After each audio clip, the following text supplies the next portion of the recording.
All right, so before we all start yelling at each other, okay, and I'm being serious like this, I want you to take this to its logical conclusion. The Jared Goff that the Lions get is like the Jared Goff who led the Rams to the Super Bowl. Had a tremendous year. Nobody can take that away from him. Okay, he did. He had a tremendous year. Threw for 4,200. If that's the Jared Goff that the Lions get here, then the Lions don't have to worry about taking a franchise quarterback. They have a franchise quarterback who's young enough to be here for the next 10 years, and they can build a team around him. Okay, does it make sense? Do you see that? No, absolutely not. Do you see that, Clarence? I can see that happening, and that's what scares me about everybody just thinking that Jared Goff is just this toss-in, doesn't mean anything, let's draft a quarterback. Because if Jared Goff shows out this year, takes the Lions 8-8, 9-7 to the playoffs, you're really going to throw this guy out? Hold on. You're really going to throw him out? Let me, Sean, can I go? Mm-hmm. Okay. So you don't want to draft a quarterback at all.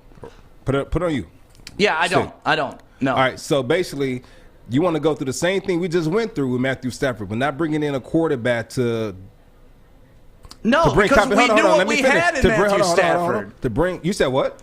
We knew what we had in Matthew Stafford. That's why it was okay to move on from Matthew Stafford. So we don't know what we have in Goff. How long did Aaron Rodgers sit behind Brett Favre before he got his first start? What was that, 3 years? 2 years? 2 or 3.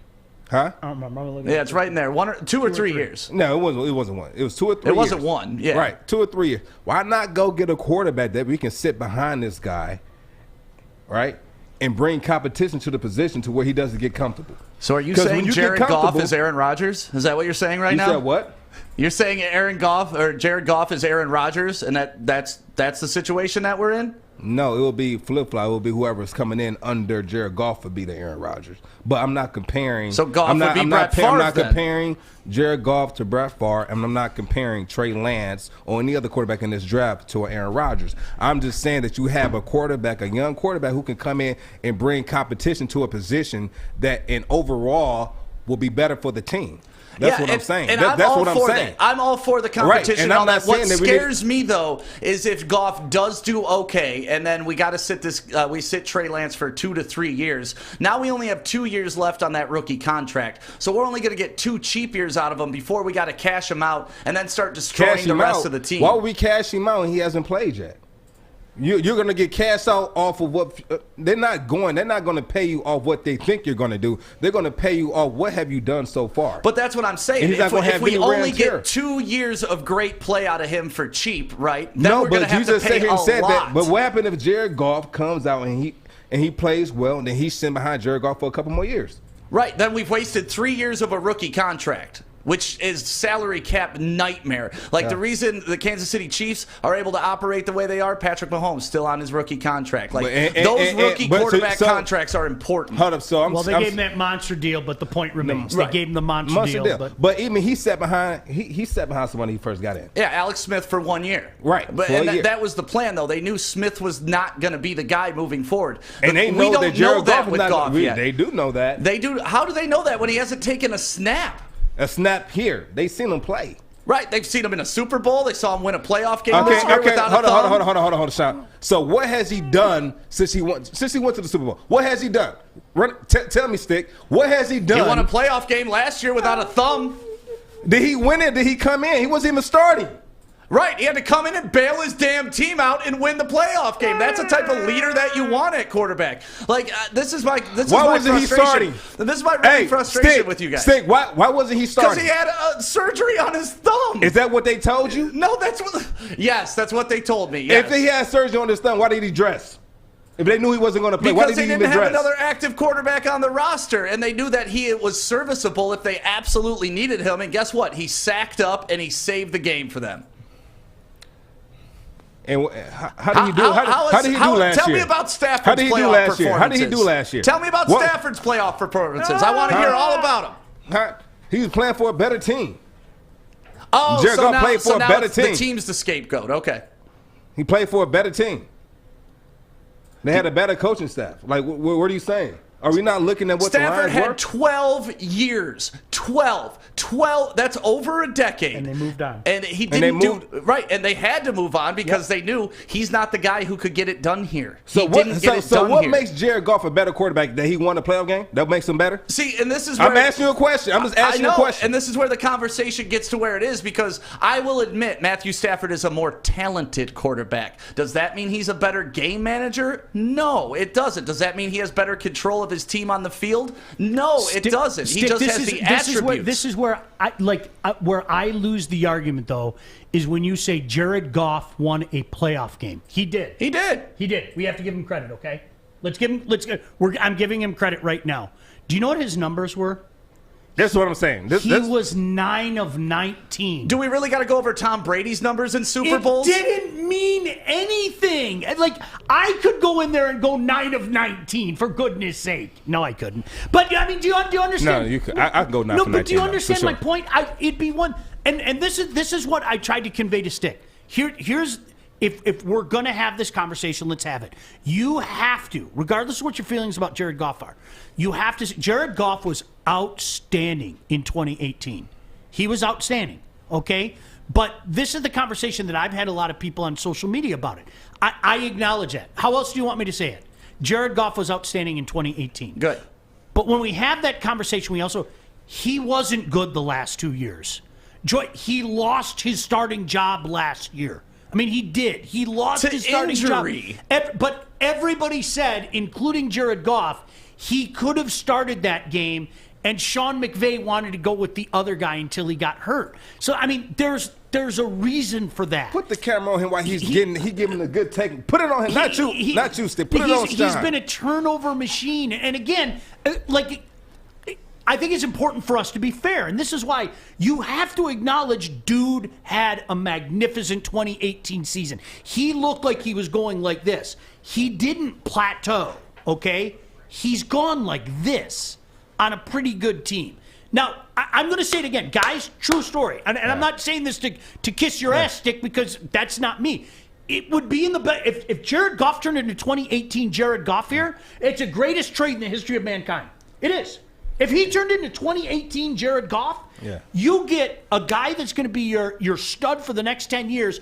Oh, by the way, they gave you 2 first-round picks. Pardon me if I don't think that's going to happen. Hold up. Before we keep going, I got a question for Stick, but we'll bring it up when we come back. We'll bring it up when we come back. Where stay am I tuned. going? You have Joique Bell, you have Sean Baligian, you have Stick over there in the booth doing whatever he's doing. We'll be back. Stay tuned. You know what's funny, Stick? I brought this exact same conversation up to you that Kevin just brought up on Facebook. He said, why the hell would the Rams trade Goff and 2 first-round picks for Stafford? The Rams know more about Goff than any other team. It would be the worst trade in the history of mankind to give up a better quarterback who's younger than the guy you're getting and 2 first-round picks. It would be the worst trade in the history of mankind. And I'm very happy to be on the receiving end of that trade. I mean, you guys want to talk about stats? Let's look at Brady's stats in Super Bowl 36. Dude threw for 145 yards and 1 TD. So you can put this on the quarterback all you want and stuff like that. Jared Goff, Tom Brady. 6 of one, half a dozen of the other. The Patriots won. Yeah! All right, then. But that's what you're saying. Like, you guys want to argue stats, but then you don't want to acknowledge that stats aren't always what indicate a great quarterback. And that's something that we need to learn about. That's what I disagree with. I'm looking at everything. I am not cherry-picking things that support my point. The only argument you have with Stafford is stats, passing yards, because he has no accomplishments. So all you do is argue stats. You're absolutely right, and I'm not. Let me know when quarterback wins show up on a quarterback stat line. I am talking about pure, unadulterated, unarguable stats. Sean, repeat that last part again. Let me know when quarterback wins show up on the quarterback stat line. The next time you're on ESPN, when you go look at a quarterback's numbers, quarterback wins. QBW is not on a stat line. That's such a straw man argument because you give them the credit when they win, but you don't give him the credit when he loses. Well, Stick, as we talked about, they had an inferior head coach. So, yeah, part of that was on the head coach as well. But, no, listen to me. I'm not cherry-picking things about Jared Goff. I'm looking at everything. And you know what I see? I see a guy that had an outstanding season in 2018, and I see a guy that really struggled the last couple of years and was a turnover machine on a good team. What might that guy who really struggled the last couple of years and was a turnover machine do on a bad team? Is it logical to think that maybe those numbers are going to go like this, considering that there's less around him? And so so what I'm doing, I can't cherry pick things, okay? Sure, there probably been lots of games where Tom Brady didn't do much, but I'm going to look at the all of Tom Brady and go, wow, Tom Brady's the best quarterback of all time. But you won't look at all of Matt Stafford. You're going to say that Stafford... And what am I leaving out? What am I leaving out? His playoff performances, where he led the team, how far he got us in 12 years, what he did with his 12 years here. I'm not going to blame him. Both things can be true. I can acknowledge that, but I'm not going to blame Matthew Stafford. I'm not. What he's had around him, look, this has been a poorly run franchise, period. End of story. Yes, it has. You know it. It's been a poorly run franchise. That's why they're in the position that they're in right now, to try to turn things around. But to me, I'm serious about this. I'm not trying to be funny or demeaning or any of that crap, okay? Ask anybody in the National Football League, and they'll tell you that Matthew Stafford is a better quarterback than Jared Goff. I mean, period. End of story. And I'll admit he's a more talented, but that doesn't mean he's better. And that's where I will have this argument 100 times out of 100, because Matthew Stafford does have better arm strength, blah, blah, blah, all that good stuff. But when it comes to between the lines, what is going on? So, but what makes him not better? What makes Jared Goff better? That he went to the Super Bowl, or he won a playoff game? Yeah, but that can actually point to tangible victories and big moments. So he goes in for a quarter and wins a playoff game. Now you happy? Well, that's more than I've seen in my entire lifetime. Eric Kramer's the greatest quarterback in Lions history because he went to the playoffs and won a game. I take nobody over Eric Kramer. I mean, like, that team in '91 was outstanding. I had a front row seat. I was at that game. Eric Kramer came in and had an incredible run. It was great. But there's a reason, like, he wasn't a starting quarterback in the National Football League much beyond that, whether it be here or in Chicago. I mean, he had his limitations. Rodney Peete blew out the Achilles. Eric Kramer come in. But because Eric Kramer won a playoff game, does that mean we should put Eric Kramer on a pedestal? You know what I mean? I mean, it was great. He had a great year. Winning a playoff game is different than getting to a Super Bowl. And Matthew Stafford didn't even win a playoff game. Singular. One. He had 3 chances, 0-3. And I just don't know how you can overlook a number 1 overall pick who's still 26 years old, who took a team to a Super Bowl, who played injured last year in the playoffs, won a playoff game, and just say this guy's trash and he's not going to help us. The offense was the highlight of that year too, right? What's that? I couldn't hear you. I was talking. The offense was the highlight of that year too, right? What's that? The offense was the highlight of that year too, right? For who? For the Rams when they went to the Super Bowl. They was a highlight for the team, right? Actually, if you look back at it, the Rams were like 14th in the league on defense that year. They were not the number 2 defense that they were this year. So if we want to talk about it, yeah, he took a mid-pack defensive team to the fucking Super Bowl. That's what Joique's saying, though. I think you're missing the point. That team was a show on turf. They were fun. I mean, one of the best Monday night games I ever watched were he and Mahomes going back and forth with each other, okay? Joique, I think But now he's trash? Again, what you're doing, like, we never said he was trash. You need to listen to yourself. That was 2018. If I acknowledge he was outstanding in 2018, why is it so difficult for you to acknowledge he was trash the last couple years? And what has Stafford been the past couple years? Better stats than him. Anything to avoid it. See, this is why. Because we're having the argument about these two people. I am openly saying I'm looking at Jared Goff the whole. You are picking and choosing what to look at. If you want to stay focused on 2018... If you want to focus on only 2 years, I'll focus on only 2 years. Stafford hasn't played a full season in 2 years. There's the best ability, availability. Okay, no, see, now you're moving those goalposts, okay? Stafford's gone. I'm cool with it. That's not the argument. Stafford's gone. Let it be somebody else's problem, okay? Your argument is Jared Goff is better than Matthew Stafford. That has nothing to do with here more nor accomplished. there. Jared Goff is not better than Matthew Stafford. I have no other way to say that. And what I'm saying is, again... But what are you basing that off of? Just on what? That Stafford... Like, what has Stafford done to prove to you that he's so heads and tails above somebody else that was a #1 overall pick, that is 26 years old, younger, has taken teams farther, has proven that he can get it done in big moments? There's a really simple... My fucking eyes! One more time, I didn't have the camera on you. My flipping eyes. My eyes. That's what tells me that Matthew Stafford's better than Jared Goff. So that nice More little than pick anything, six to eyes. J.J. Watt My this eyes. year, your eyes didn't show you that that type of quarterback play isn't acceptable?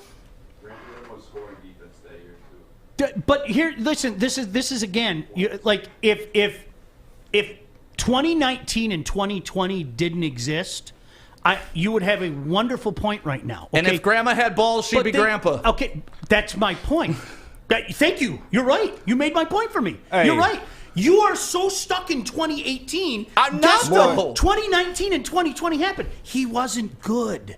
And how was Stafford in 2018 and He 2019? was better. No, even injured he didn't than play. Jared Goff in there. You're right. Thank you. And he had better numbers. A guy that was injured the last couple of years had better numbers. Yes. Hooray. And how did those numbers do in the playoffs? Hey, how did those numbers do in the playoffs? This poor lady Hey, I'm has tell to you- cut hey, hair. listen. I am so sorry. Yeah. And this guy just wants a haircut. He just wants a haircut. He wants the King's treatment. He doesn't need this. Can I buy the King's treatment for him? He doesn't need this. Yeah. Look, he's sitting there going, these sons of guns. He's going to come in there throwing rocks at us and everything. No, seriously, I wish we could turn the camera around right now. There's a dude like literally getting his haircut. Like you can see him going right now going, Hey, Fish, okay, you got I some? need to get out of here, dude. All right, no, he's liking it. All right, he's thank liking you. it. There he is in the background There of we go. Fish. You can see I the don't know, guy man. right there. Stick is tighter than 10 toes in a sock with this topic. I want to change our gears here. I want to talk Hold about on, Scott just said, Stick, is your argument Tim Tebow is better than Stafford because Tebow won a playoff game? Huh? That's debatable. Hey, Tebow exit played stage left. baseball the last 2 years. Hey, Art, bring it back to you, Art, as he exits stage Thank you, left. Stick. I appreciate the Stick. You know, he's off my island. He's off my island. He's off my island. Stick was on, now he's off. Oh Here we my go. I goodness. want to talk about Miami Heat.